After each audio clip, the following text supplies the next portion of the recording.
Hello movie lovers.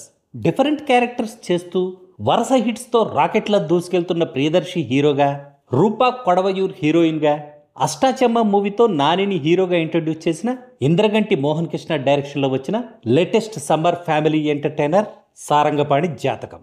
Naresh, Tanikella Bharani, అవసరాల శ్రీనివాస్, వైవాహర్ష, వెన్నెల కిషోర్లు కూడా important roles చేసిన ఈ మూవీ ఎలా ఉందో ఈ రివ్యూలో చూద్దాం. 2 గంటల 15 నిమిషాల డ్యూరేషన్ ఉన్న ఈ కామెడీ మూవీని మీరు మీ ఫ్యామిలీతో కలిసి నిరభ్యంతరంగా చూడొచ్చు. ఫస్ట్ హాఫ్ హిలేరియస్ గా సాగే కామెడీతో బాగుంది.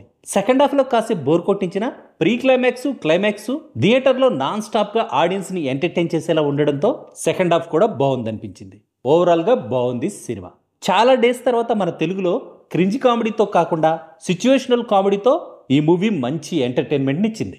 జాతకాలను ఎక్కువగా నమ్మే సారంగపాణి, మైథిలి లవర్స్ వీళ్ళిద్దరికీ ఎంగేజ్మెంట్ కూడా జరిగాక సారంగపాణి జాతకం చూసిన జిగేశ్వర్ అనే వ్యక్తి సారంగపాణికి ఒక షాకింగ్ మ్యాటర్ చెప్తాడు. ఆ తర్వాత ఏం జరిగిందనేదే ఈ movie basic story.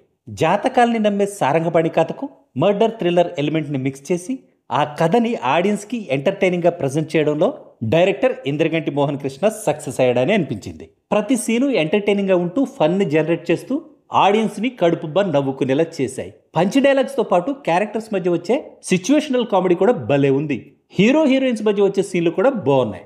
సారంగపాణిగా Priyadarshi performance wonderful గా ఉంది. తను సారంగపాణి రోల్లో జీవించేశాడు. మైథిలిగా హీరోయిన్ రూపా కొడవయూర్ యాక్టింగ్ కూడా బాగుంది. అవసరాల శ్రీనివాస్ యాక్టింగ్ తో పాటు తన ఎక్స్ప్రెషన్స్, తన డైలాగ్స్ కూడా బాగున్నాయి. నరేష్, తనికెళ్ల భరణి, వైవాహర్ష, వెన్నెల కిషోర్లు కూడా తమ రోల్స్ కి న్యాయం చేశారు. పీజీ వింద సినిమాటోగ్రఫీ బ్యూటిఫుల్ గా బాగుంది.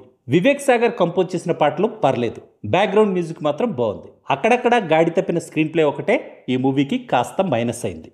ఫైనల్ గా చెప్పాలంటే వావ్, మస్ట్ వాచ్ మూవీ అని చెప్పేలా లేకపోయినా మీరు మీ ఫ్యామిలీతో కలిసి హ్యాపీగా ఎంజాయ్ చేయగలిగే మూవీ అని మాత్రం స్ట్రాంగ్ గా చెప్పగలను. ఈ కాలంలో కూడా జాతకాల్ని మరీ అంత గుడ్డిగా నమ్మేవాళ్ళు ఉంటారా అని మీకు అనిపించవచ్చు. కానీ నిజంగానే అలాంటి పర్సన్స్ ఉంటే ఎలా ఉంటుందో అనే డైరెక్టర్ ఇమాజినేషన్ నుంచి పుట్టిన ఈ కథలో లాజిక్స్ ని పక్కన పెట్టి చూస్తే మాత్రం మీరు పక్కాగా మూవీని ఎంజాయ్ చేస్తారని నా opinion. That's all in this review friends.